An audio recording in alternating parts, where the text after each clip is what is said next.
मेरा नाम सीमा है। हम 3 बहनें थीं। हम लोग गुवाहाटी में रहते थे। यहाँ मेरे पापा फैक्ट्री में काम किया करते थे। उन्होंने हमें जिंदगी का हर सुख चैन दिया था। 2 साल पहले मेरी बड़ी बहन की शादी हमारे ही शहर में मेरे पापा के दोस्त के बेटे के साथ हुई थी। मेरी दीदी का नाम स्वाति था। स्वाति दीदी अपने ससुराल में बहुत खुश थी क्योंकि ये रिश्ता मेरे पापा की मर्जी से हुआ था। मेरे पापा इस बात पर बहुत गर्व महसूस करते थे कि आज के जमाने में भी उनकी बड़ी बेटी ने उनकी मर्जी के मुताबिक शादी की है, क्योंकि आजकल के लड़के लड़कियां अपनी पसंद से शादी करने को ही ज्यादा अच्छा समझते हैं। दूसरे नंबर पर मैं थी जिसने अभी पढ़ाई पूरी कर ली थी और मैं बच्चों को एक इंस्टीट्यूट में कंप्यूटर सिखाती थी। मुझसे छोटी मेरी बहन ऐश्वर्या थी जो मास्टर्स की पढ़ाई करने के लिए मेरे मामा जी के शहर मेरठ चली गई थी। उसे बचपन से ही मेरे मामा जी से बहुत लगाव था, इसीलिए वो ज्यादातर मामा जी के घर पर ही रहती थी।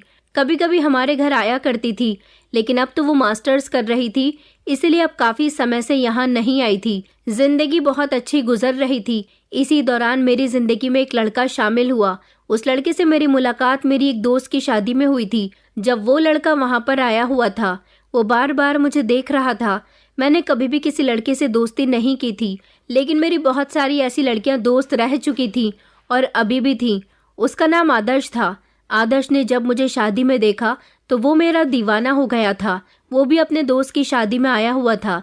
दरअसल वो बारात की तरफ से आया हुआ था और दूल्हा उसका दोस्त था। जब मैं शादी हॉल की वॉशरूम से बाहर निकल रही थी तो अचानक मेरी उससे टक्कर हो गई, क्योंकि मेरा ध्यान अपने दुपट्टे को संभालने में था और वो भी शायद हाथ में मोबाइल लेकर उस पर ध्यान देता हुआ सामने से चलकर आ रहा था। इससे पहले मैं उससे कुछ कहती, उसने मुझसे सॉरी कहना शुरू कर दिया। मुझे वैसे तो उस पर गुस्सा आ रहा था, मगर गलती उसकी नहीं बल्कि हम दोनों की थी। मैंने उसका सॉरी एक्सेप्ट कर लिया और मैं आगे बढ़ गई थी, मगर वो मुझे लगातार देख रहा था। मैं वॉशरूम से जब वापस आई तो मैंने उसे उसी जगह खड़े हुए देखा था। उसने कहा कि आप मुझे बता सकती हैं कि जेंट्स वॉशरूम कहाँ है? मैंने कहा कि आपको इतना बड़ा साइन बोर्ड लगा हुआ नहीं दिख रहा? तो वो कहने लगा कि अरे नहीं, मैं समझा कि कहीं ये भी लेडीज वॉशरूम ना हो। मैं उसको देखती हुई आगे बढ़ गई थी। वो बेवकूफ था या मेरे सामने बेवकूफ बनने की एक्टिंग कर रहा था, ये तो मैं नहीं समझ पाई थी। लेकिन उससे दूसरी बार मेरी टक्कर खाना खाते समय हुई थी, लेकिन अब की बार मेरी ही प्लेट उसके कपड़ों पर जाकर गिर गई थी। उसके कपड़े गंदे हो गए थे। मैंने उसे जल्दी से सॉरी बोला, क्योंकि इस बार पूरी की पूरी गलती मेरी थी। जब मैं अपने मोबाइल में ध्यान लगाए हुए खाने की प्लेट हाथ में लेकर टहल रही थी, अचानक मेरी हाई हील की वजह से मेरा पैर मुड़ गया। वो मेरे करीब से गुजर रहा था। मैंने उसे सहारा लेकर पकड़ने की कोशिश की और मेरे खाने की प्लेट उसके कपड़ों पर जा लगी। उसके कपड़ों पर दाग लग गए थे। इस बार मैंने उसे सॉरी बोलने में देर नहीं की थी। मैं बहुत शर्मिंदा हो रही थी। उसने मुझ पर गुस्सा नहीं किया, बल्कि वो बहुत शर्मिंदा हो रहा था। उसने कहा कि आपको चोट तो नहीं लगी ना? मैंने कहा कि नहीं, मुझे चोट नहीं लगी, मगर आपके कपड़े गंदे हो गए।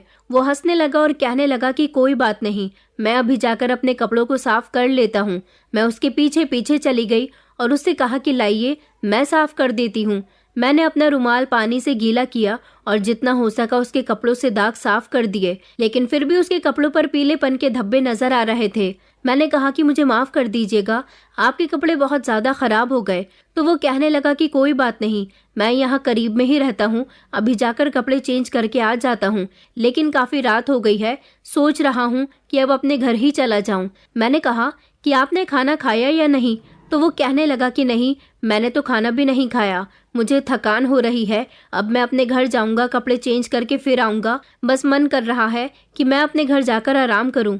मैं शर्मिंदा होने लगी थी। मैंने कहा कि सॉरी, मेरी वजह से ये सब हो गया। तो वो कहने लगा कि आपको परेशान होने की कोई ज़रूरत नहीं है, आपने ये सब जानबूझकर तो नहीं किया है ना? मैंने कहा कि अच्छा, एक काम करते हैं, आप खाना खा लीजिए, उसके बाद आप चले जाना। वो कहने लगा कि कोई बात नहीं, मैं मार्केट से खाना ऑर्डर करके खा लूँगा। अब मेरे कपड़े ज़्यादा ख़राब हो रहे हैं, इसलिए मैं यहाँ ज़्यादा देर तक नहीं रुक सकता, वरना यहाँ मौजूद मेहमान मेरी मजाक बनाने लगेंगे। वो बेचारा वहाँ से उसी समय चला गया था। मुझे अफसोस हो रहा था कि वो खाना खाए बिना ही चला गया।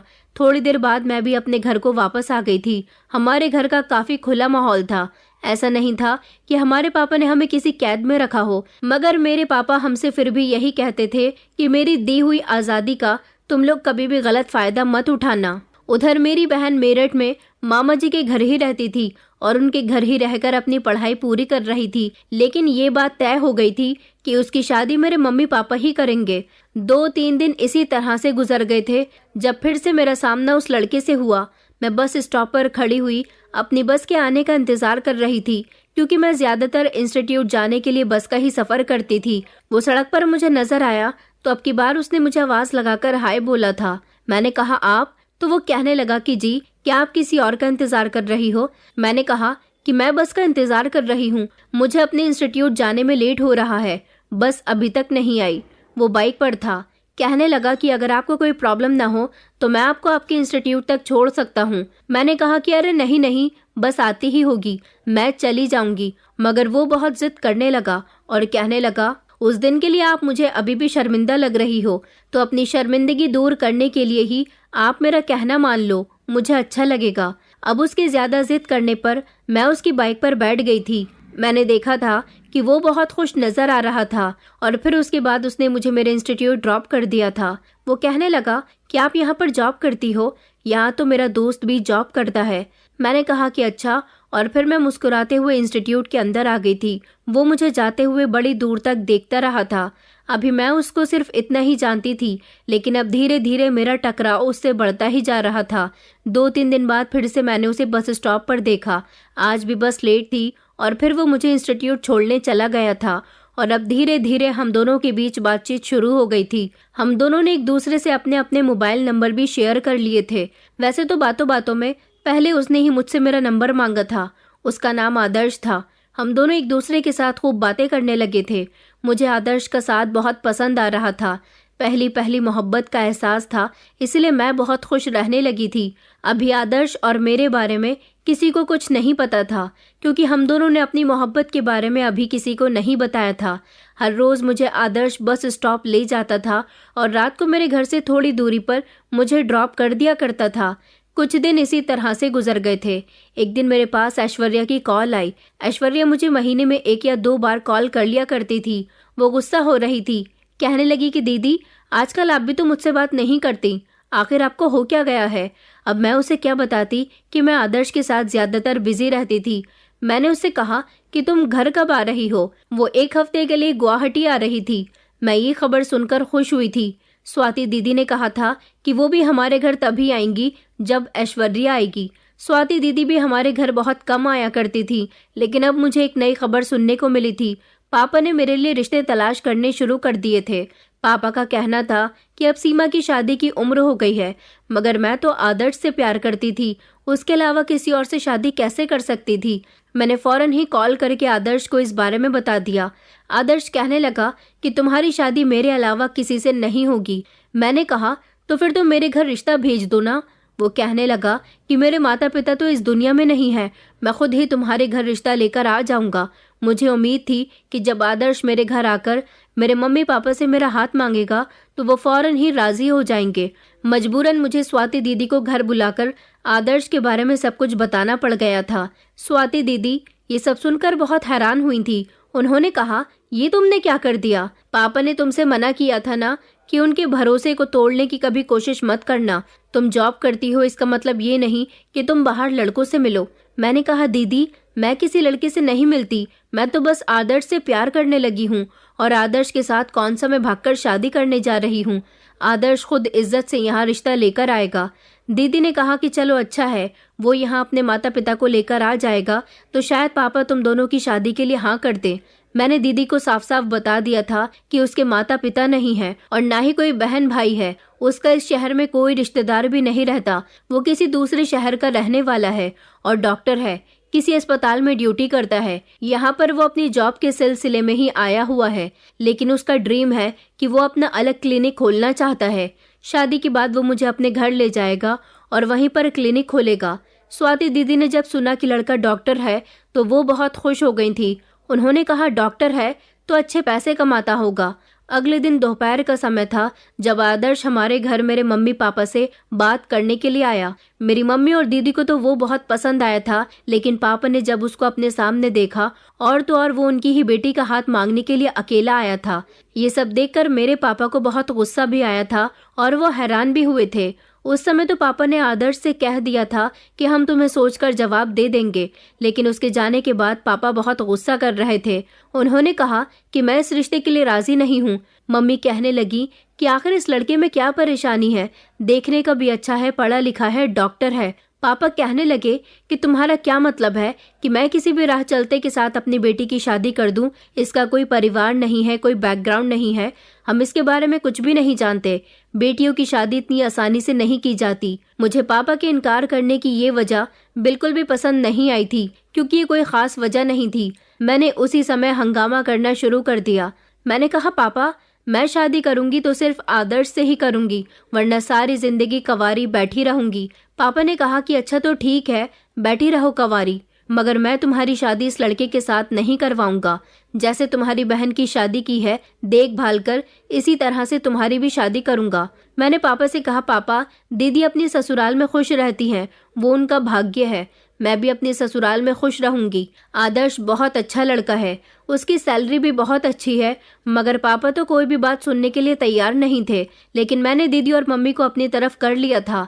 मम्मी ने कहा कि मैं अपनी बेटी की शादी इसी लड़के के साथ करवाऊंगी। मैं भी जिद पर अड़ गई थी। अब इतने लोगों के सामने अकेले पापा की क्या चलनी थी। पापा ने कहा कि अच्छा ठीक है, तुम्हारी शादी उसी लड़के के साथ हो जाएगी, मगर मैं तुमसे सारे संबंध खत्म कर दूंगा। मैंने सोचा था कि कोई बात नहीं, पापा अभी नाराज हैं, इसीलिए ये सब कुछ कह रहे हैं। मैंने जब आदर्श को बताया कि मेरे पापा हम दोनों की शादी के लिए मान गए हैं, तो वो बहुत खुश हुआ था और सिंपल तरीके से मेरी आदर्श के साथ शादी हो गई थी। 1 हफ्ते के अंदर अंदर ही मैं उसकी पत्नी बन गई थी। मेरी शादी में ज्यादा कोई शामिल नहीं हो सका था।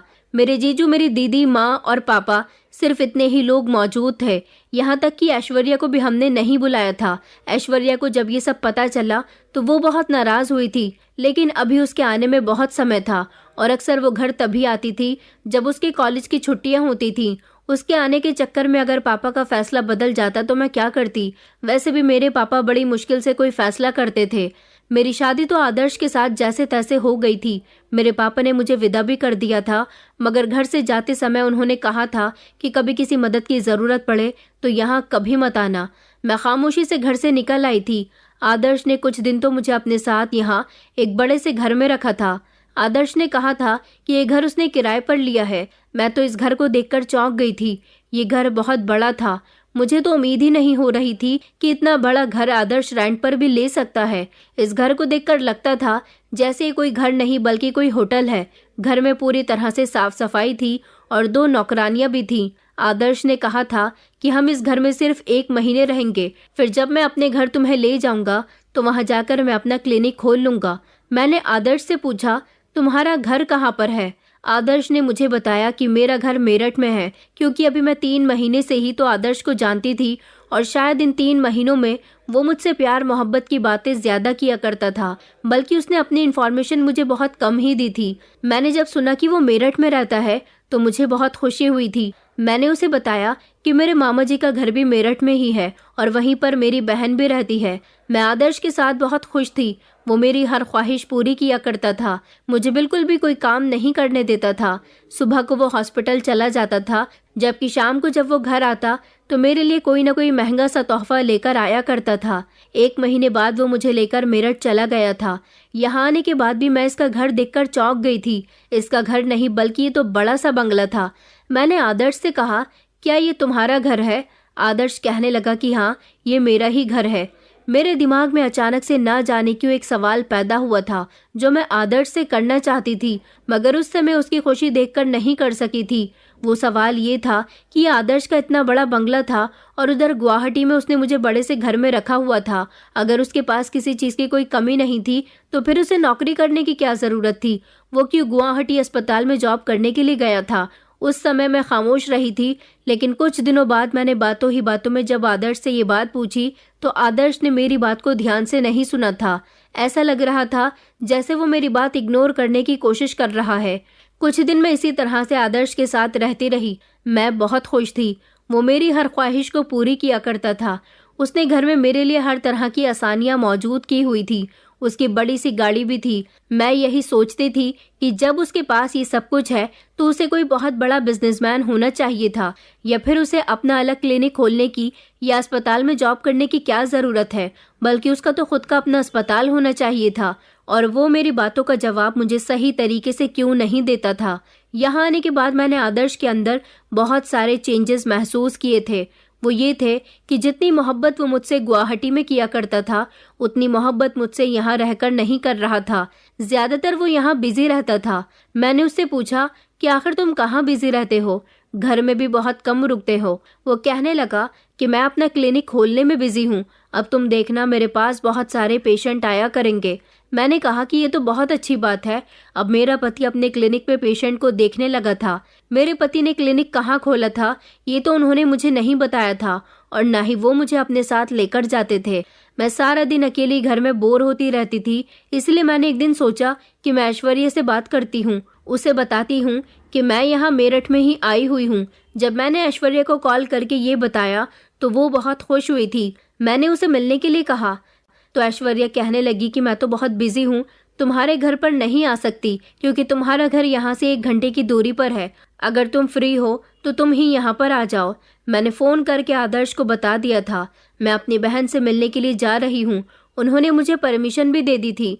इस तरह मैं जब ऐश्वर्या से मिलने गई तो वो मुझे देखकर बहुत खुश हुई थी। उसने मेरी मुलाकात अपने साथ पढ़ने वाली अपनी बेस्ट फ्रेंड प्राची से भी करवाई थी। प्राची से मिलकर मुझे बहुत खुशी हुई थी, क्योंकि वो बहुत अच्छे बिहेवियर की लड़की थी। थोड़ी देर अपनी बहन से मिलने के बाद मैं अपने घर को वापस आ गई थी, लेकिन यहाँ पर रहते हुए मेरी ऐश्वर्या से लगातार फोन पर बात हो रही थी। ऐश्वर्या को शिकायत थी कि अभी तक उसने अपने जीजू को नहीं देखा। मैंने उससे कहा कि तुम्हें ही यहाँ पर आने की फुर्सत नहीं है, मेरे घर आओगी तभी तो मैं तुम्हें अपने पति से मिलवाऊंगी। लेकिन उसका कहना था कि अभी उसे बिल्कुल भी फुर्सत नहीं है, उसके एग्जाम्स चल रहे हैं। उसने कहा कि जैसे ही मेरे एग्जाम्स खत्म होते हैं मैं आपसे मिलने के लिए आपके घर नहीं आऊंगी, बल्कि कुछ दिन आपके साथ ही रहूंगी। जब से मेरे पति ने अपना अलग क्लिनिक खोला था तब से वो और भी ज्यादा अमीर हो गए थे। वो मुझे हर रात ढेर सारे पैसे लाकर दिया करते थे। वो मुझसे कहते थे कि तुम इन पैसों की शॉपिंग करो या जो चाहे करो, ये सब तुम्हारे ही तो हैं। मैं बहुत खुश थी कि मेरा पति तो ज्यादातर काम में ही बिजी रहता था, इसलिए मैं अकेले ही ड्राइवर के साथ शॉपिंग करने चली जाती थी। लेकिन मैं कंफ्यूज इस बात से थी कि आखिर मेरे पति के पास इतना पैसा कहाँ से आ रहा है। ऐसा लगता था जैसे दुनिया के सारे ही मरीज मेरे पति से अपना इलाज करवाते हैं। मेरा पति तो दिन ब दिन खूब अमीर बनता जा रहा था। एक दिन मैंने अपने पति से पूछा कि मुझे आपका क्लिनिक देखना है। मेरे पति ने कहा कि तुम वहां जाकर क्या करोगी, वहां तो ढेर सारे पेशेंट्स होते हैं। मैंने कहा लेकिन मुझे फिर भी वहां जाना है। उन्होंने कहा कि अच्छा बाबा ठीक है, किसी दिन मैं तुम्हें वहां लेकर चलूंगा। मगर वो अभी तक मुझे वहां लेकर नहीं गए थे। उधर मेरे पापा तो मुझसे अभी भी नाराज थे, मगर मेरी दीदी और मम्मी चुपके से मुझे कॉल करके मेरे हालचाल पूछती रहती थी। मेरे पति के साथ मेरी जिंदगी तो बहुत अच्छी गुजर रही थी। वो मुझे हर तरह का ऐशो आराम दे रहा था, मगर उसके पास मेरे लिए वक्त नहीं था। हमेशा वो अपने क्लिनिक पर रहता था। लेकिन इस दौरान मैंने एक बात भी नोटिस की थी, जब वो घर में मेरे पास होता तो किसी न किसी से फोन पर बातें करता रहता था। अब वो क्या बात करता था ये बात मेरी समझ में नहीं आती थी। मैं उसके ऐसे बिहेवियर से तंग आ गई थी। इसलिए मैंने अपने पति से कहा था कि आखिर आप ये क्या करते रहते हो। मेरी तो कुछ भी समझ में नहीं आता कि आप ऐसा भी क्या काम करते हो जो आपकी इतनी कमाई हो रही है, और फिर डॉक्टर इतने भी बिजी नहीं रहते कि अपनी पत्नी पर भी ध्यान न देते हों। इस बात पर मेरे पति ने मुझसे कहा कि तुम्हें दुनिया का हर सुख चैन मेरे घर से मिल रहा है, तो फिर तुम्हें इस बात से कोई मतलब नहीं होना चाहिए कि मैं क्या करता हूँ और क्या नहीं। उन्होंने ये बात मुझसे कुछ ऐसे अंदाज में कही थी कि मुझे बिल्कुल भी अच्छा नहीं लगा था। मुझे दुनिया के ऐशो आराम के साथ साथ उनकी मोहब्बत की भी तो बहुत ज़रूरत थी। एक रात मेरे पति गहरी नींद में सो रहे थे जब उनके मोबाइल पर किसी की कॉल आने लगी। मेरी आंख खुली तो मैंने देखा कि उनका फ़ोन वाइब्रेट हो रहा था। अंधेरे में मोबाइल की रोशनी चारों तरफ फैल रही थी। मैंने खामोशी से अपने पति का मोबाइल उठाया और उसका लॉक खोलकर चेक किया तो कॉल कट चुकी थी। लेकिन मैंने देखा कि उनके मोबाइल में बहुत सी लड़कियों की फ़ोटोज़ थी। मैं सोच रही थी कि इतनी सारी लड़कियों की फ़ोटो मेरे पति के फ़ोन में क्या कर रहे हैं। अभी मैं अपने पति का मोबाइल देख ही रही थी जब अचानक मेरे पति ने करवट ली। मैं घबरा गई और झटके से मोबाइल मेरे हाथ से बिस्तर पर ही गिर गया।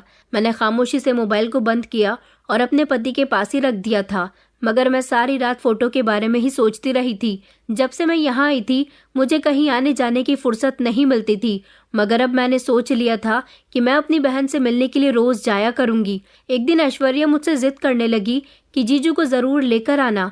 मैंने अपने पति से कहा कि मेरी बहन आपसे मिलना चाहती है, लेकिन आदर्श को फुर्सत ही कहाँ थी। उन्होंने साफ इनकार कर दिया। उनका कहना था कि तुम अपनी बहन से मिलने जाती हो यही काफी है, कभी तुम अपनी बहन को भी यहीं खाने पर बुला लो, मैं तब उससे मिल लूंगा। मुझे अपने पति की इस बात पर बहुत गुस्सा आया था। कुछ दिन गुजरे तो मम्मी ने मुझे फोन करके बताया था कि तुम्हारे पापा की बहुत ज्यादा तबीयत खराब हो गई है। ये खबर जब मैंने सुनी तो मैं फौरन ही ड्राइवर के साथ चली गई थी। अपने पति को मैंने फोन पर बता दिया था, हालांकि उनसे भी अपने साथ चलने को कहा था, मगर उन्होंने साफ इनकार कर दिया। मैं जब घर आई तो देखा कि पापा की सच में तबीयत खराब हो रही थी। मम्मी ने बताया कि पापा का ब्लड प्रेशर बहुत ज्यादा हाई हो गया था, जिसकी वजह से उनके सर में बहुत दर्द हो रहा था। वो तो अच्छा हुआ कि उन्हें मौके पर ही इलाज मिल गया, वरना आज ना जाने क्या होता। मैं धीरे धीरे पापा के करीब गई और उनके पास बैठकर मैंने जब उनकी तबीयत के बारे में पूछा तो पापा ने मेरी तरफ से मुंह फेर लिया था। वो कहने लगे कि तुम यहाँ पर क्यों आई हो। मैंने कहा, पापा मैं आपको देखने के लिए आई हूँ। मैं जानती हूँ कि आप मुझसे नाराज हो, मगर मैं अपने ससुराल में बहुत खुश रहती हूँ। आपको लगता था कि आदर्श को आप नहीं जानते तो वो मुझे खुश रखेगा भी या नहीं, लेकिन वो तो मुझे बहुत खुश रखता है। पापा अब नाराजगी खत्म कर दीजिए ना। मगर पापा मुझे माफ करने के लिए तैयार ही नहीं थे, क्योंकि मैं अपने पापा के गुस्से को बहुत अच्छी तरह से जानती थी। मैंने कुछ दिन वहीं रहने का इरादा कर लिया था। मैंने नोटिस किया था कि यहाँ आने के बाद एक बार भी आदर्श ने मुझे कॉल करके ये नहीं पूछा था कि तुम कहाँ हो और तुम्हारे पापा की तबीयत कैसी है। मुझे आदर्श की इस हरकत पर बहुत गुस्सा आया था, यहाँ तक कि जब मैंने उनको कॉल की तो उन्होंने मेरी कॉल भी रिसीव नहीं की थी। आखिर वो ऐसा भी क्या काम करते थे। मैं भी खिड़की के पास खड़ी हुई आदर्श को बार बार कॉल लगा ही रही थी, जब मम्मी मेरे करीब आई और कहने लगी कि क्या हुआ बेटा, परेशान नजर आ रही हो। तो मुझसे रहा नहीं गया और मैंने मम्मी को आदर्श की हरकतों के बारे में बता दिया। मम्मी कहने लगी कि पागल लड़की, अमीर लोग हमेशा ही बिजी रहते हैं, तुम्हारा पति अच्छा खासा कमाता है, तुम्हें ऐश में रखता है, तुम्हें उस पर शक नहीं करना चाहिए। मम्मी ने मेरी बात को चलने नहीं दिया था। यहाँ पर स्वाति दीदी और मैं पापा की खूब सेवा किया करते थे। मैंने देखा था कि पापा दीदी से खुश रहते थे, उनसे बातें करते थे, मगर उनके सामने मुझे खूब इग्नोर भी किया करते थे। मुझसे ये सब बर्दाश्त नहीं हो रहा था। मैं पापा से बात करने की कोशिश करती थी, उनसे अपनी गलती की माफ़ी मांगती थी। मुझे उनके कहे हुए सारे शब्द आज भी याद थे, मगर अब वो बीमार थे और मैं उनको ऐसी हालत में नहीं देख सकती थी। मैंने पापा की इतनी सेवा की कि उनका धीरे धीरे मेरी तरफ से दिल पिघलने लगा और फिर उन्होंने मुझे भी माफ़ कर दिया। इसी दौरान दीदी ने याद दिलाया कि पापा की इतनी तबीयत खराब हो गई। मम्मी, आपने ऐश्वर्या को पापा की तबीयत के बारे में बताया या नहीं। मम्मी कहने लगी कि बेटा, मैंने उसे फ़ोन किया तो था, वो यहाँ आना ही कब चाहती है, पता नहीं किसी मुसीबत में उलझी हुई है। कह रही है कि इन दिनों बहुत बिजी हूँ, वहाँ नहीं आ सकती। मैंने कहा कि मम्मी, कौन सी मुसीबत, कैसी मुसीबत। अभी कुछ दिन पहले ही तो मेरी ऐश्वर्या से मुलाकात हुई थी, जब तो वो बिल्कुल ठीक थी। उसने तो मुझसे यही कहा था कि मैं एग्जाम्स की वजह से बिजी हूँ। क्या वो एक दिन की छुट्टी लेकर पापा से मिलने के लिए नहीं आ सकती थी। मम्मी कहने लगी कि नहीं बेटा, वो अपनी दोस्त प्राची की वजह से कुछ परेशान है, शायद उसके परिवार में कोई प्रॉब्लम हो गई है। मैंने उसी समय ऐश्वर्या को फ़ोन लगाया और उससे कहा कि क्या हो गया, तुम्हें यहाँ पापा की कोई फिक्र नहीं है, तुम वहाँ अपनी पढ़ाई में इतनी बिजी हो गई हो कि तुम्हें पापा के बारे में कुछ पता ही नहीं। मुझे पापा के बारे में पता चला तो मैं मेरठ से फौरन ही यहाँ भागी चली आई, मगर तुम ना जाने कैसी लड़की हो जिसे अपने परिवार की कोई परवाह ही नहीं होती। मेरी बात सुनकर ऐश्वर्या कहने लगी कि दीदी, मैं आपको ही फ़ोन करने वाली थी। दीदी, मुझे आपसे कुछ ज़रूरी बात करनी है। मैंने कहा, हाँ बताओ, क्या बात है। वो कहने लगी कि आप यहाँ मेरठ कब आ रही हो। मैंने कहा, सोच रही हूँ कि कल या परसों ही यहाँ से चली जाऊँ, क्योंकि पापा की तबीयत अब कुछ बेहतर है। वो कहने लगी कि दीदी प्लीज़, आप जल्द से जल्द कल ही यहाँ पर आ जाओ। मैंने कहा, मगर मुझे बताओ तो सही कि क्या बात है। वो कहने लगी, ये बात मैं आपको फ़ोन पर नहीं बता सकती, कल आपसे मिलूंगी तभी बताऊंगी। और हाँ, आप इस बारे में घर में कुछ मत बताना। वैसे तो मैं यहाँ और रुकना चाहती थी, मगर ऐश्वर्या की इतनी जल्दबाजी करने पर मुझे अगले ही दिन मेरठ के लिए निकलना पड़ गया था। मम्मी भी समझ नहीं पाई थी कि मैं इतनी जल्दबाजी में क्यों जा रही हूँ। मैंने उनसे कहा था कि आदर्श मुझे बुला रहे हैं, मैं कुछ दिन बाद आ जाऊंगी। जैसे ही मैं घर पहुंची तो मैंने ऐश्वर्या को फ़ोन करके बता दिया था कि मैं यहाँ पर आ गई हूँ। ऐश्वर्या ने मुझसे कहा कि मैं आपसे मिलना चाहती हूँ, मैं आपके घर आ रही हूँ। मैंने उसे एड्रेस दे दिया था। इतने में अपने कमरे में जाकर तैयार होने के लिए चली गई थी। नहाने के बाद मैं अपने कानों में इयररिंग पहन ही रही थी जब अचानक मेरा एक इयररिंग मेरे हाथ से छूटकर जमीन पर गिर गया। मैंने जैसे ही उसे उठाने के लिए खुद को नीचे झुकाया तो अचानक नजर बेड के नीचे गई। बेड के नीचे कुछ रखा हुआ था, मगर क्या? मैंने झुककर जब बेड के अंदर हाथ डालकर उस चीज को निकाला तो वो तो नोटों की गड्डियां थी। इतने सारे पैसे आखिर कहाँ से आए थे और मेरे पति ने इन पैसों को बेड के नीचे छुपाकर क्यों रखा था? मैं समझ नहीं पाई थी। मैंने वो पैसे उठाकर अलमारी में रख दिए। थोड़ी ही देर के बाद मेरी बहन आ गई थी। मैंने देखा कि वो अपने साथ प्राची को भी लेकर आई थी। प्राची, जिसको मैंने पिछले 15 दिन पहले देखा था, तब वो ऐश्वर्या के साथ बहुत खुश नजर आ रही थी, लेकिन इस दौरान उसकी कंडीशन मुझे कुछ ठीक नहीं लग रही थी। ऐसा लग रहा था जैसे वो बहुत कमजोर हो गई है और बहुत परेशान भी नजर आ रही है। मैंने ऐश्वर्या से कहा, बताओ क्या बात है? ऐश्वर्या ने और प्राची ने पहले एक दूसरे की तरफ देखा। प्राची ने अपना सर झुका लिया जबकि ऐश्वर्या ने बात शुरू की। ऐश्वर्या कहने लगी कि दीदी, मुझे 20 लाख रुपए की जरूरत है। मैंने चौंक कर कहा कि क्या? 20 लाख रुपए का तुम्हें क्या करना है? तुम्हारी पढ़ाई का सारा खर्चा पापा उठाते हैं, तुम्हें हर महीने खर्चे के लिए पैसे भी भेजते हैं। ऐश्वर्या मुझसे बात करते हुए उस समय बहुत घबरा रही थी। वो मेरी बात सुनकर खामोश हो गई।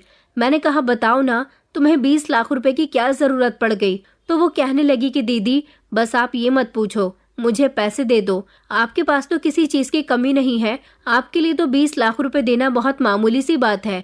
आपने ही बताया था ना कि जीजू आपसे बहुत प्यार करते हैं, वो शहर के बहुत बड़े डॉक्टर हैं, बहुत सारा पैसा कमाते हैं, तो फिर क्या आप थोड़े से पैसे हमें नहीं दे सकती? मैंने कहा, मेरी कुछ समझ में नहीं आ रहा, तुम क्या कह रही हो? मैं तुम्हें पैसे दे सकती हूँ, मगर इतने बहुत पैसे, आखिर इतने पैसों की तुम्हें क्यों जरूरत पड़ गई? वो कहने लगी कि दीदी, प्राची इस समय बहुत बड़ी मुसीबत में है। मैंने कहा, अब प्राची को क्या हुआ? तो वो कहने लगी कि दरअसल प्राची की काफी दिनों से तबीयत खराब चल रही थी। वो एक दिन अपने भाई के साथ हमारे शहर के एक डॉक्टर के पास चली गई। डॉक्टर ने सिर्फ पेशेंट को ही अपने केबिन में बुलाया। इसका भाई बाहर ही रह गया था। डॉक्टर ने प्राची का चेकअप किया। प्राची के पेट में दर्द था। डॉक्टर ने प्राची से कहा कि अपने कपड़े ऊपर करो, उन्हें चेकअप करना है। अब डॉक्टर तो कभी कभी चेकअप कर सकते हैं, इसलिए प्राची ने उनके सामने कोई शर्म नहीं की और अपने कपड़े ऊपर करके डॉक्टर से अपने पेट का अच्छी तरह से चेकअप करवा लिया। चेकअप करवाने के बाद और दवाई लेने के बाद प्राची अपने घर आ गई थी, मगर 24 घंटे गुजरने के बाद प्राची के पास व्हाट्सएप पर नए नंबर से कुछ फोटोज आए। जब उसने वो फोटो खोल कर देखे तो वो दंग रह गई, क्योंकि वो फोटो उसके ही थे और वो कुछ गंदे फोटोज थे जिसमें प्राची का पेट खुला हुआ था। उसके शरीर के कुछ अंग भी दिखाई दे रहे थे। प्राची को समझ नहीं आया कि ये फोटो कब की है। फिर उसी नंबर से प्राची के पास कॉल आई। प्राची ने कॉल रिसीव की तो कॉल पर बोलने वाले इंसान ने प्राची से कहा कि तुमने फोटो तो देख लिए होंगे, इन फोटो में तुम्हारा शरीर, तुम्हारा चेहरा खुलेआम नजर आ रहा है, मैं तुम्हारी ये फोटो वायरल कर दूंगा। प्राची ने कहा कि नहीं नहीं, तुम ऐसा कैसे कर सकते हो, ऐसा मत करना। उसने कहा कि ठीक है, मैं ऐसा नहीं करूंगा, मगर तुम्हें इसके बदले मुझे 20 लाख रुपए देने होंगे। अगर तुमने मुझे मेरी मुंह मांगी कीमत नहीं दी तो मैं तुम्हारे सारे फोटोज वायरल कर दूंगा और इस तरह तुम्हारी बहुत बदनामी होगी। प्राची तो सोच में पड़ गई थी कि आखिर ये फोटो कब और कैसे ली गई। तब उस आदमी ने बताया कि जब तुम डॉक्टर के यहाँ चेकअप करवा रही थी तब की है ये फोटो। उन फोटो को कुछ इस अंदाज में लिया गया था कि वो फोटो गंदी लग रही थी और अब वो डॉक्टर इस बेचारी को ब्लैकमेल कर रहा है। इससे कह रहा है कि 20 लाख रुपए दो वरना तुम्हारे फोटो वायरल कर दूंगा। उसके घर वाले तो खुद गरीब लोग हैं, इतने पैसों का इंतजाम कहाँ से करेंगे। डर की वजह से इसने किसी को इस बारे में नहीं बताया, क्योंकि उसने कहा है कि अगर तुमने अपने घर वालों को या पुलिस को ये बात बताने की कोशिश की तो मैं फौरन ही तुम्हारे सारे फोटोज वायरल कर दूंगा और फिर तुम सब में बदनाम हो जाओगी। इसलिए मेरे साथ होशियारी मत करना। दीदी, मैं मामा जी से भी पैसों का नहीं कह सकती, क्योंकि इतने पैसों का इंतजाम वो भी 2 दिन में नहीं कर सकते। उस डॉक्टर ने 2 दिन के अंदर अंदर पैसे लाने को कहा है। अगर हमने पैसे नहीं दिए तो वो इस बेचारी को बदनाम कर देगा। जीजू के पास तो काफी पैसा है, इसलिए मैं आपके पास इसे लेकर आई हूँ। तभी प्राची ने मेरे सामने हाथ जोड़ दिए। उसकी आंखों से आंसू निकल रहे थे। वो कहने लगी कि दीदी प्लीज मेरी मदद कीजिए, ऐसा ना हो कि मैं किसी बड़ी मुश्किल में फंस जाऊं। मैं तो उसकी बात सुनकर एक गहरी सोच में चली गई थी। मेरे पास उससे कुछ भी कहने के लिए शब्द नहीं थे। मैंने कहा कि देखो मेरे पास इतने पैसे नहीं है। वो कहने लगी तो फिर आप अपने पति से ले लीजिए ना, वो हमारी मदद तो कर सकते हैं। मैंने कहा ये डॉक्टर तो बहुत ही खतरनाक है। मुझे उस बेचारी पर दया आने लगी। मैंने कहा चलो मैं तुम्हारी मदद कर दूंगी। वैसे भी मेरे पति के पास काफी सारे पैसे थे। मैं उसी समय अपनी अलमारी के पास गई। पहले तो मेरी आंखों के सामने वही पैसे आ गए जो मुझे बेड के नीचे से मिले थे, मगर मैंने उन्हें हाथ नहीं लगाया और तिजोरी से 20 लाख रुपए निकालकर उन्हें दे दिए। ये पैसे मेरे पति के थे। मेरे पति की तिजोरी हमेशा पैसों से भरी रहती थी। वो बैंक में अपने पैसे नहीं रखता था। वो दोनों खुशी खुशी वहां से चली गई थी। मैंने कहा मगर तुम लोग उसे ये पैसे कैसे दोगी? क्या वो तुमसे ये पैसे लेने के लिए आएगा? प्राची कहने लगी कि हाँ, वो हमें कहीं मिलने के लिए बुलाएगा, मिलकर ही वो हमसे पैसे लेना चाहता है। मैंने उन दोनों को अपने घर से भेज दिया था, मगर मैं बड़ी परेशान थी कि आखिर कोई डॉक्टर इतना कैसे गिर सकता है। मैं यही सब कुछ सोच रही थी। इसी तरह रात हो गई। मैं अभी स्टोर रूम में मौजूद थी जब नौकरानी ने आकर मुझे बताया कि मालिक घर आ गए हैं। मैंने नौकरानी से कह दिया था कि आदर्श आ जाएं तो मुझे बता देना। मैं जल्द ही स्टोर रूम से बाहर निकली और कमरे की तरफ जाने लगी जब अचानक मेरे कदम कमरे के दरवाजे पर ही रुक गए थे। आदर्श किसी से फोन पर बात कर रहे थे। वो कह रहे थे कि पैसों का इंतजाम हो गया है ना, तुम तो बहुत समझदार लड़की हो। मेरे साथ ज्यादा होशियारी करने की कोशिश मत करना। कल सेंट्रल पार्क में आ जाना, मैं वहाँ तुम्हारा इंतजार करूंगा। और हाँ, अपने साथ किसी को लेकर मत आना, तुम अकेली ही वहाँ पर आना, वरना याद है ना कि तुम्हारे फोटो अभी भी मेरे पास हैं। वो फोटो तभी डिलीट होंगे जब तुम मुझे पैसे देकर चली जाओगी और मेरे हाथ में रकम आ जाएगी। कल सुबह ठीक 6 बजे तुम सेंट्रल पार्क में आ जाना। उस समय पार्क में सुनसान होती है। मेरे पति ने बात पूरी करने के बाद मोबाइल बंद कर दिया था। इतनी ही देर में मैं कमरे के अंदर चली गई। मुझे देखकर मेरे पति कहने लगे कि अरे तुम आ गई। मैंने कहा कि जी आ गई। मैंने आपको कितने कॉल्स किए, मगर आपने तो मेरी किसी कॉल का जवाब ही नहीं दिया। यहाँ तक कि आपने मुझे पलटकर कॉल करना भी ठीक नहीं समझा। वो कहने लगे कि मैं काम में बिजी था। मैंने कहा आखिर ऐसा भी आपका कौन सा काम हो गया जो आपको बिल्कुल ही फुर्सत नहीं है? आज मैं जानना चाहती हूँ कि आखिर आप ऐसा कौन सा काम करते हो। आदर्श कहने लगे कि मैं बहुत थक गया हूँ, इस समय तुम मुझसे ये बातें मत करो। ये कहते हुए आदर्श बेड पर अपने जूते उतारने बैठ गए थे। मैंने कहा कि नहीं, मैं जानना चाहती हूँ आप जैसे मामूली से डॉक्टर के पास इतने पैसे कहाँ से आते हैं। मेरी बात पर उन्होंने अपने हाथ रोक लिए और मेरी तरफ घूर कर देखा। कहने लगे कि तुम्हें यहाँ किसी चीज की कोई परेशानी नहीं है तो फिर तुम्हें मेरे काम से कोई मतलब नहीं होना चाहिए। मैंने कहा मगर मैं आपका काम जानना चाहती हूँ। तो वो कहने लगे कि देखो सीमा, मुझसे ज्यादा बहस मत करो।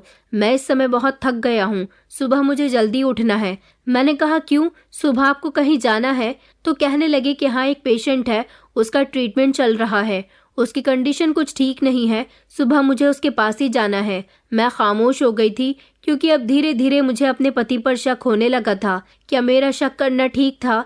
मेरी समझ नहीं आ रहा था। सारी रात मेरे सर में बहुत दर्द होता रहा। मैंने उन पैसों के बारे में भी आदर्श से नहीं पूछा था और ना ही उनको उन पैसों के बारे में बताया था जो मैंने प्राची की मदद करने के लिए दिए थे। लेकिन आज रात मुझे सोना नहीं था। मुझे देखना था कि आखिर मेरे पति क्या काम करते हैं। आज मैंने सोचा था कि मैं अपने पति का पीछा करूंगी और देखूंगी कि वो कहाँ जाते हैं। मेरे पति ने सुबह 5:30 बजे का अलार्म लगा दिया था। उनके मोबाइल का अलार्म बजा तो वो भी उठ गए थे और फौरन ही बाथरूम में चले गए। मैं अभी भी बिस्तर पर इस तरह से लेटी हुई थी जैसे गहरी नींद में सो रही हूँ। मेरे पति तैयार होकर जल्दी से घर से निकल गए थे। मैं फौरन ही उठी और अपने पति के पीछे पीछे चलने लगी। आज मेरे पति ने गाड़ी भी नहीं ली थी। मैंने अपने दुपट्टे से अपना चेहरा छुपा लिया था। मैं खामोशी से धीमे धीमे कदमों से उनका पीछा कर रही थी। सुबह सुबह का समय था, चारों तरफ सुनसान थी। सड़क पर 2-3 लोग ही नजर आ रहे थे। मेरे पति ने किसी को सेंट्रल पार्क में बुलाया था और वो मुझसे झूठ कह रहे थे कि उन्हें किसी पेशेंट से मिलने के लिए जाना है। क्या पेशेंट सेंट्रल पार्क में आया था? अब मुझे ज्यादा सोच विचार करने की जरूरत नहीं थी क्योंकि सब कुछ अब मेरी आंखों के सामने आने वाला था। मेरे पति सेंट्रल पार्क के गेट पर रुके। उन्होंने इधर उधर देखा कि कहीं कोई उन्हें देख तो नहीं रहा, मगर मैं जल्दी से पेड़ की आड़ में छुप गई। आदर्श ने अपनी जेब से निकालकर मफलर अपने चेहरे पर लपेट लिया और फिर वो अंदर जाने लगे। मैं भी उनके पीछे पीछे चली गई। वो एक पेड़ के नीचे खड़े हो गए। मैं उनको दूर से खड़े हुए देख रही थी। उन्होंने अपनी जेब से मोबाइल निकाला और वो इधर उधर देखने लगे। मोबाइल उन्होंने अपने कान पर लगा लिया था और फोन पर बात करने वाले इंसान से वो कह रहे थे कि तुम कहाँ हो? मैं यहाँ इधर बच्चों वाली स्लाइड के पास खड़ा हुआ हूँ, पेड़ के नीचे। मैं भी इधर उधर देख रही थी कि आखिर कौन है जिनसे ये मिलने के लिए आए हैं, और उन्हें अपना चेहरा भी छुपाना पड़ा। लेकिन मेरी नज़र अचानक प्राची पर पड़ी, जिसके हाथ में छोटा सा बैग था, और वो उसे लेकर धीमे धीमे चलते हुए मेरे पति के सामने आकर खड़ी हो गई। ये सब देखकर तो मेरे होश ही उड़ गए थे। प्राची ने वो पैसे मेरे पति को दे दिए। ये सब देखकर मैंने अपने मुंह पर हाथ लगा लिया। क्या जो मैं आज अपनी आंखों से देख रही थी वो सब सच था? क्या वो डॉक्टर जो प्राची को ब्लैकमेल कर रहा था वो मेरा ही पति था? मेरा पति ही था, क्योंकि ये सब कुछ अब मेरी आंखों के सामने था। वो उस पेड़ के पास से हट गए थे और उन्होंने प्राची को इशारा दिया था कि वो बैग वहीं पर छोड़ दे और खुद वहां से चली जाए। जब प्राची वहां से चली गई तो मेरे पति ने वो बैग उठाया और वो जल्दी से वहां से फरार हो गए। ये सब देखकर मेरी आंखों में आंसू आ गए थे। मैं फौरन ही वहां से भागकर निकल आई थी और जैसे ही मैं घर आई तो मेरी आंखों से आंसू नहीं रुक रहे थे। मुझे यकीन नहीं हो रहा था कि आदर्श ऐसे इंसान है जो लोगों को ब्लैकमेल करते हैं। डॉक्टर तो मरीजों के लिए भगवान समान होता है, मगर मेरा पति तो एक हैवान बन चुका था। अब मुझे समझ आया था कि मेरे पति के फ़ोन में लड़कियों के फ़ोटोज़ क्या कर रहे थे। मैं समझती थी वो उनकी मरीजों के फ़ोटो हैं, मगर वो तो अपने पेशेंट के गलत तरीके से फ़ोटो खींचकर उनको ब्लैकमेल कर रहे थे, उनका गलत फ़ायदा उठा रहे थे, और उनकी जितनी भी काली कमाई है वो सब उनकी अपनी नहीं बल्कि उन्हीं बेबस लड़कियों से लिया हुआ पैसा है। लेकिन मैं अपने पति की यह हरकत खामोशी से बर्दाश्त नहीं कर सकती थी। अब मुझे समझ आया था कि मेरा पति इतना बिजी क्यों रहता है। मैंने अपने पति पर पूरी नज़र रखनी शुरू कर दी थी। मेरे पति वो पैसे लेकर कहाँ गए थे ये तो मैं नहीं जानती थी। उनका क्लिनिक कहाँ था ये भी मुझे नहीं पता था। लेकिन अब मैंने हर कदम पर उनका पीछा करना शुरू कर दिया। मुझे अपने पति के खिलाफ अब कुछ भी करके सबूत इकट्ठे करने थे और उनको रंगे हाथों पकड़वाना था। मैं ऐसे इंसान के साथ जिंदगी नहीं गुजार सकती थी जो इतना घटिया इंसान हो। मुझे एहसास हो रहा था कि मेरे पापा ने जो कहा था वो बिल्कुल ठीक कहा था। हमें किसी भी राह चलते इंसान पर भरोसा नहीं करना चाहिए। इंसान का बैकग्राउंड उसके शरीफ होने की पहचान होता है, इसलिए हमें उसके बैकग्राउंड के बारे में पता निकाल लेना चाहिए। मगर मैं तो इस इंसान की मोहब्बत में इतनी अंधी हो चुकी थी कि मैंने हमेशा इस पर अंधा विश्वास किया। मेरा पति जब भी घर आता तो मैं उस पर नजर रखती कि वो क्या करता है, किससे बात करता है। दरअसल मेरा पति सारा दिन मरीजों को देखता है। जवान और खूबसूरत लड़कियां जब उसके क्लिनिक पर आती हैं तो वो उन्हें फंसाने की पूरी तरह से कोशिश करता है। यहाँ तक कि उसने अपने केबिन में कैमरे लगवाए हुए हैं। जब जब वो लड़कियों का चेकअप करने के लिए उनके करीब जाता, उनके शरीर के अंग को अच्छी तरह से चेक करता। उसी समय कैमराज में सब कुछ रिकॉर्ड हो रहा होता।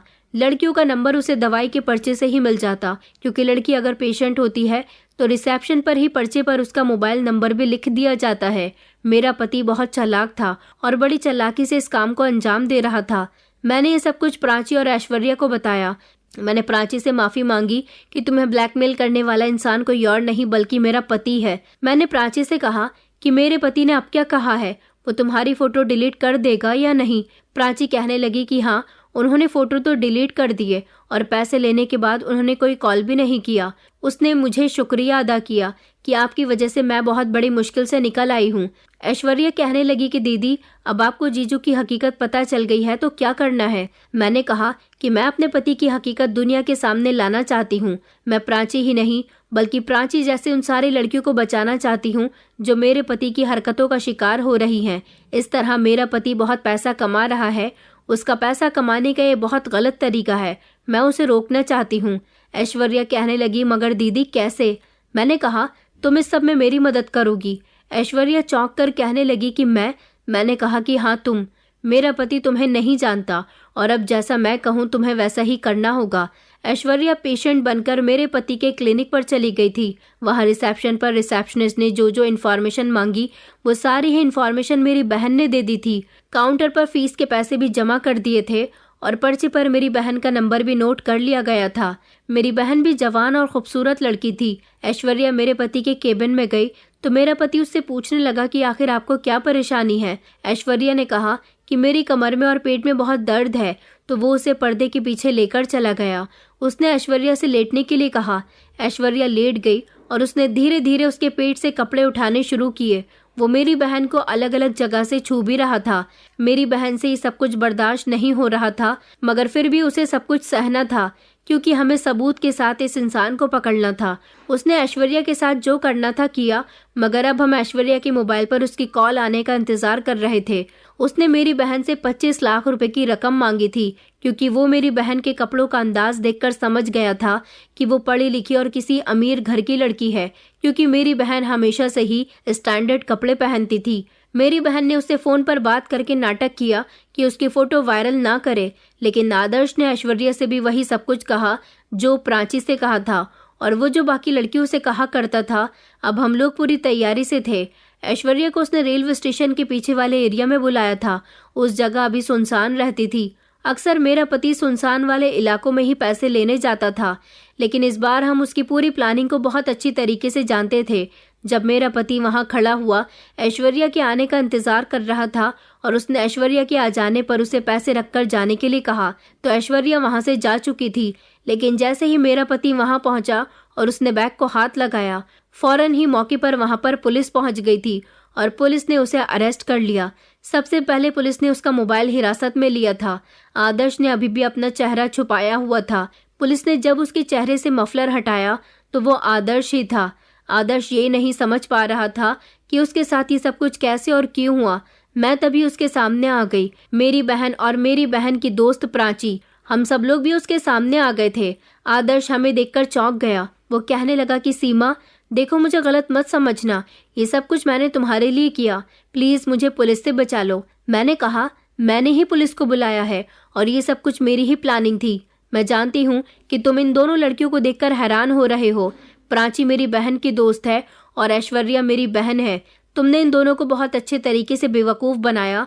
मैं तुम्हारे इरादे समझ गई थी, क्योंकि मैंने कई बार तुम्हारे मोबाइल में लड़कियों की फ़ोटोज़ देखी थी। तुम्हारे दिन ब दिन कामयाब होने से भी मैं कंफ्यूज होती रहती थी। और तो और उस दिन मैंने प्राची से पैसे लेते हुए भी तुम्हें देख लिया था। तुम्हें याद नहीं कि जो पैसे तुमने प्राची से लिए वो पैसे मैंने ही प्राची को दिए थे, क्योंकि ये बेचारी मेरी बहन के साथ मुझसे मदद मांगने के लिए आई थी। मगर तुम्हें क्या पता कि तुम्हारे ही पैसे तुम्हें मिल गए। आदर्श बार बार चीख रहा था, चिल्ला रहा था कि ये सब झूठ है, मैंने कुछ नहीं किया। मगर अब उसका फ़ोन जब पुलिस के हाथ में आ गया तो बहुत सारे ऐसे राज खुलकर आए थे जिसे सुनकर मैं भी हैरान रह गई थी। आदर्श ये काम काफ़ी सालों से कर रहा था।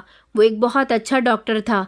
वो चाहता तो एक कामयाब डॉक्टर बनकर भी पैसे कमा सकता था, मगर उसने अपने रुतबे का गलत फ़ायदा उठाया। वो गुवाहाटी में भी यही सब कुछ करता था, मगर उसे वहाँ शक होने लगा कि कहीं वो पकड़ा न जाए, इसलिए उसने शादी के बाद फौरन ही इस शहर में रहना शुरू कर दिया। मगर यहाँ अब उसका काम बहुत अच्छा चल रहा था। वो काफ़ी सारी लड़कियों को बेवकूफ़ बना चुका था। वो बैंक में इतने सारे पैसे नहीं रख सकता था, इसलिए जितने पैसे लड़कियों से उसे मिलते वो सारे ही पैसे घर में कहीं ना कहीं छुपाकर रख दिया करता था, ताकि मुझे शक न हो कि इतने पैसे कहाँ से आ रहे हैं। मगर एक दिन बेड के नीचे मुझे भी पैसे रखे हुए मिल गए तो मुझे शक होने लगा था, और ये बात क्लियर हो गई थी कि मेरा पति काफ़ी सारी लड़कियों को बेवकूफ़ बना चुका था, क्योंकि उसने अपने केबिन में चेकअप वाले स्थान पर कैमरे लगाए हुए थे। उन कैमरे की रिकॉर्डिंग वो रात को चेक करता था।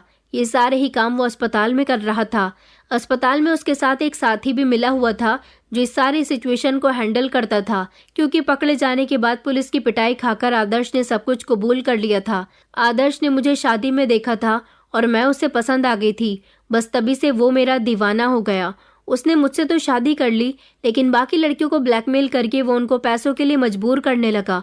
वो बेचारी लड़कियां ना जाने कहां कहां से पैसों का बंदोबस्त करती थी। कुछ अपनी माँ का जेवर बेचती तो कुछ चोरी करके पैसों का इंतजाम करती थी। कुछ ऐसी थी जिन्होंने डिप्रेशन में आकर खुद को मारने की कोशिश की थी, और कुछ तो ऐसी थी जो बदनामी की वजह से खामोश होकर बैठ गई थी। मेरे पति के अरेस्ट होने के बाद जब उन लड़कियों को पता चला कि मेरा पति अरेस्ट हो चुका है और उसके क्लिनिक को भी सील कर दिया गया, तो वो लड़कियां बहुत खुश हुई थी और मेरा शुक्रिया अदा करने लगी थी। पुलिस ने मेरे घर में भी छापा मारकर मेरे पति के सारे पैसे उन लड़कियों को दे दिए थे जो उस समय सामने आई थी। काफी सारे ऐसे पैसे थे जो मेरा पति खर्च कर चुका था। मेरे पति को लंबी सजा हुई। मैंने भी अपने पति से डिवोर्स ले ली थी। वो हाथ जोड़कर मुझसे माफी मांग रहा था, मगर मैंने उसे माफ नहीं किया क्योंकि उसकी गलती माफी के काबिल ही नहीं थी और इस तरह मेरे पति का भांडा फूट गया था। मैं बहुत रोई थी। जिससे मैंने मोहब्बत की थी वो एक ऐसा घटिया इंसान निकल सकता था, मैंने सोचा भी नहीं था। मेरे घर वालों को जब ये बात पता चली तो वो भी बहुत शर्मिंदा हुए थे। पापा ने मम्मी से यही कहा था कि बेटियों की शादी हमेशा देखभाल कर ही करनी चाहिए। तुमने मेरी बात ना मानकर जल्दबाजी में बहुत बड़ा फैसला कर लिया और जल्दबाजी के फैसले हमेशा गलत होते हैं। हमें हर फैसला सोच समझकर करना चाहिए क्योंकि बेटियों की शादी का फैसला 2-3 दिन का नहीं होता बल्कि सारी जिंदगी की बात होती है। मैं भी आप लोगों से यही कहना चाहूंगी कि अपनी बेटियों के लिए सोच समझकर रिश्ते तलाश कीजिए। मैं तो आज तक डिवोर्स लेकर बैठी हुई हूँ, अभी भी जॉब कर रही हूँ, लेकिन मैंने जिससे मोहब्बत की थी उसने मुझे धोखा दिया। वो एक धोखेबाज निकला। वो भले ही मुझे ऐशो आराम की जिंदगी दे रहा था, मगर मुझे ऐसे ऐश की जरूरत नहीं थी जो दूसरों का सुकून बर्बाद करके मिल सके। दोस्तों, उम्मीद करती हूँ आपको हमारी कहानी पसंद आई होगी। कहानी पसंद आई है तो वीडियो को लाइक करें, चैनल पर नए हैं तो चैनल को सब्सक्राइब करें और हाँ, नोटिफिकेशन बेल को जरूर दबाएं ताकि अगली अपडेट सबसे पहले आपको मिले।